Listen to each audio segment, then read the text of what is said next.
Assalamu alaikum, salut à toutes et à tous.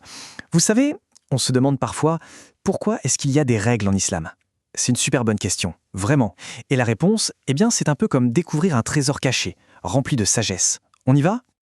Parce que, soyons honnêtes, quand on entend le mot règle, on pense tout de suite à des interdictions, du genre fais pas ci, fais pas ça. Mais en islam, c'est bien plus que ça. C'est même complètement différent.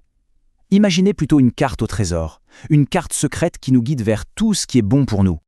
Imaginez un instant, si on avait un trésor, un truc super précieux, on voudrait le protéger de toutes nos forces, non? On mettrait un cadenas, un bouclier, tout ce qu'il faut. Et ben voilà, c'est exactement ça. Les règles en islam, ce sont comme des boucliers qui protègent les plus beaux cadeaux que Dieu nous a donnés.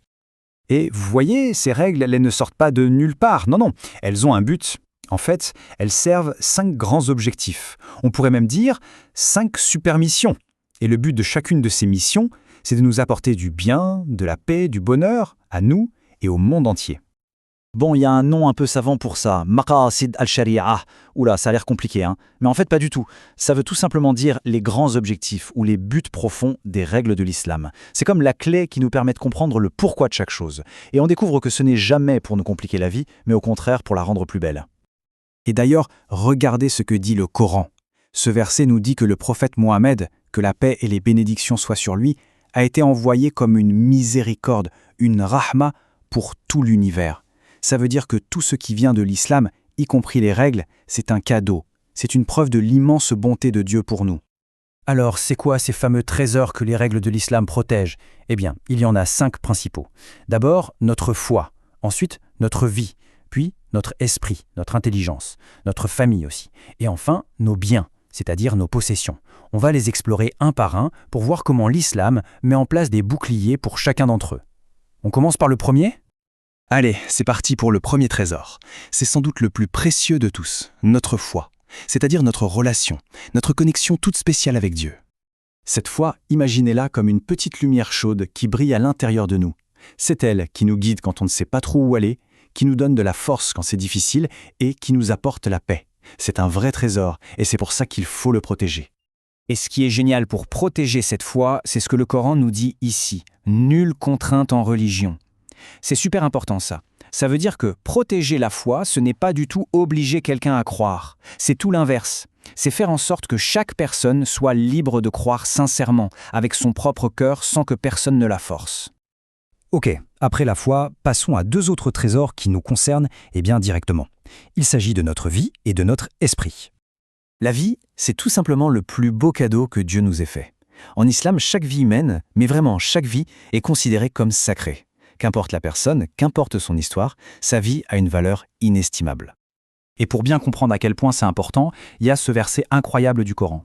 Il nous dit que si on sauve une seule vie, une seule, c'est comme si on avait sauvé l'humanité tout entière. C'est fou, non? Ça nous montre vraiment à quel point chaque personne compte. L'autre trésor, c'est notre esprit, notre intelligence, notre capacité à réfléchir. C'est un peu notre super pouvoir personnel, vous ne trouvez pas?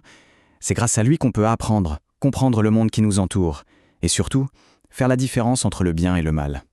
Alors, comment on protège ce super pouvoir? L'islam propose 2 choses. D'un côté, il faut le nourrir, en nous encourageant à apprendre, à lire, à être curieux de tout. Et de l'autre, il faut le protéger.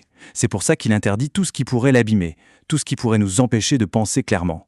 L'idée, c'est de garder notre esprit vif et en pleine forme. On continue notre chasse au trésor. Il nous en reste 2 et ils sont super importants pour qu'on puisse tous bien vivre ensemble. Ce sont la famille et nos biens. La famille, c'est notre port d'attache, n'est-ce pas? C'est là qu'on trouve l'amour, le soutien, la force. C'est notre première équipe. C'est pourquoi l'islam y attache tant d'importance. Protéger la famille, c'est s'assurer que chacun ait un endroit sûr et plein d'amour pour grandir et s'épanouir. D'ailleurs, le prophète Mohammed, que la paix soit sur lui, a dit une chose très simple et très forte. Il a dit que la meilleure personne, c'est celle qui se comporte le mieux avec sa famille. Ça nous dit que tout commence à la maison. La gentillesse, la patience, le respect, c'est la base pour construire des familles fortes et heureuses. Et enfin, le 5e et dernier trésor, nos biens, c'est-à-dire nos affaires, ce qui nous appartient. C'est important que tout ça soit protégé. Pourquoi? Pour que tout le monde se sente en sécurité et traité de manière juste. Imaginez si on avait toujours peur qu'on nous prenne nos affaires, ce ne serait pas vivable. Et le Coran est très clair là-dessus aussi. Ne mangez pas les biens des autres illégalement. Ça veut dire ne prenez pas ce qui ne vous appartient pas. Les règles contre le vol ou la triche, ce ne sont pas juste des punitions. Ce sont des boucliers pour s'assurer que tout est juste et que personne ne se fait avoir. C'est une question de respect et d'honnêteté. Alors voilà, quand on met toutes ces pièces du puzzle ensemble, on commence à voir une image vraiment belle.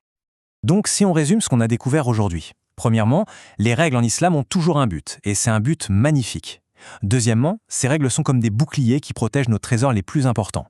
Et enfin, quand on comprend le pourquoi derrière une règle, ça rend notre foi encore plus forte. On se rend compte que l'islam, c'est avant tout une question de justice, de miséricorde et de recherche du bien pour tout le monde.